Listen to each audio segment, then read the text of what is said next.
The rain was falling even harder. Edwin was in the middle of a conversation with Fletcher at the Hummer Villa. "Mr. Hummer, the first batch of Eternamax has been sold out. On top of that, we received a lot of positive feedback. A lot of people are interested in partnering with us in the long term.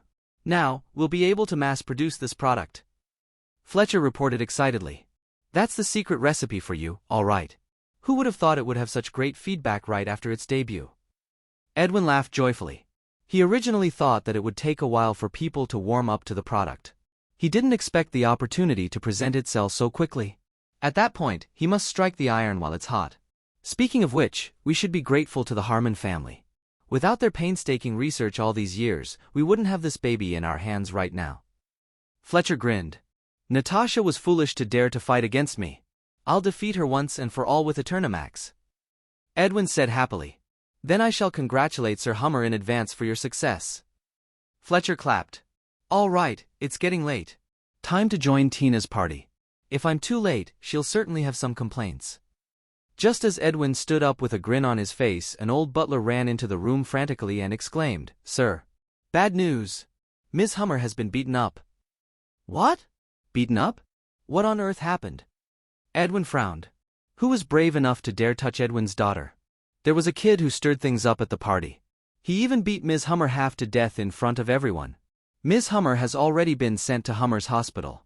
The butler reported in a hurry. Hummer's hospital was under the Hummer's supervision. It was also one of the top hospitals in Swinton. The doctors are all global elites in the medical field who pledged to serve the Hummer family. "Go! To the hospital!" Edwin didn't spare another second and immediately rushed to the hospital along with a group of people. However, as he cautiously stepped into the hospital ward, his eyes widened in disbelief at the jarring scene that greeted him. On the bed laid his own daughter, Tina, who was nearly lifeless. Her face was utterly unrecognizable, a mangled and gory mess. Her limbs were even worse, appearing as if they had been brutally torn apart from her body, her bones shattered and beyond repair. "Who? Who did this?" Edwin roared like a crazed lion. For all his years, no one dared lay a finger on his daughter. "Sir Hummer, from what we've found, it seemed to be done by a guy named Dustin." At that moment, an injured bodyguard explained the earlier events to Edwin. After hearing his explanation, his expression immediately turned dark. "That son of a bitch again. He keeps ruining my day. I'll cut him into pieces. Guards! Get me the best trackers and track him down, I want him captured alive."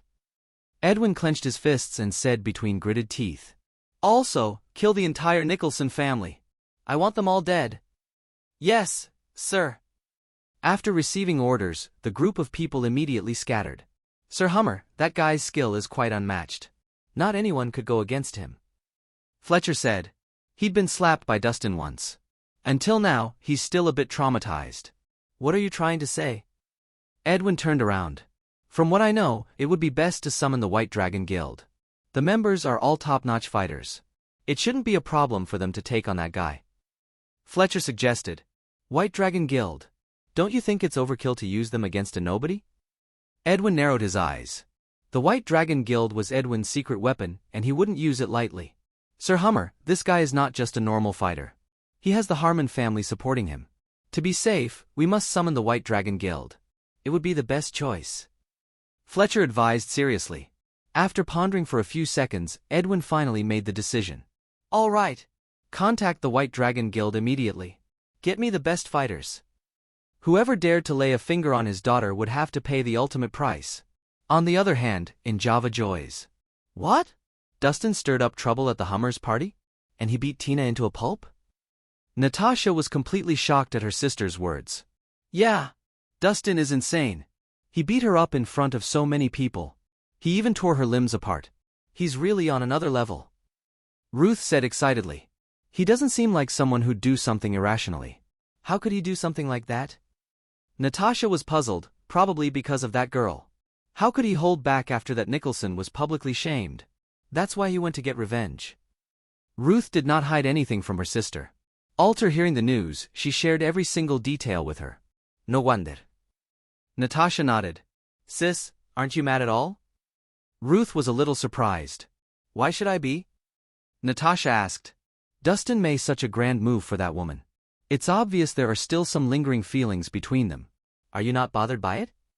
Ruth was straight to the point. Dummy, they just got a divorce. Of course, there would be some lingering feelings. That's inevitable. Also, if Dustin had not acted on it, he would have lost my respect. Natasha was unconcerned. Sis, I really don't get what you're thinking sometimes. I wouldn't be able to let it go if a man I like had lingering feelings for other women. Ruth scratched her head. After all, the ball is in their court. I believe that Dustin wouldn't let me down. Natasha smiled. Dustin's pride wouldn't allow him to make the same mistake twice. I hope so. Rather than Tyler, I would much prefer Dustin to be my brother-in-law, Ruth muttered. All right, that's enough. Nothing is set in stone yet. Tell the others to keep an eye on Dustin. If he's in danger, make sure to help him immediately. Natasha rolled her eyes and ordered. Okay. Ruth nodded and immediately left. They were both well aware that Edwin would not let this go easily. It was inevitable for a war to happen,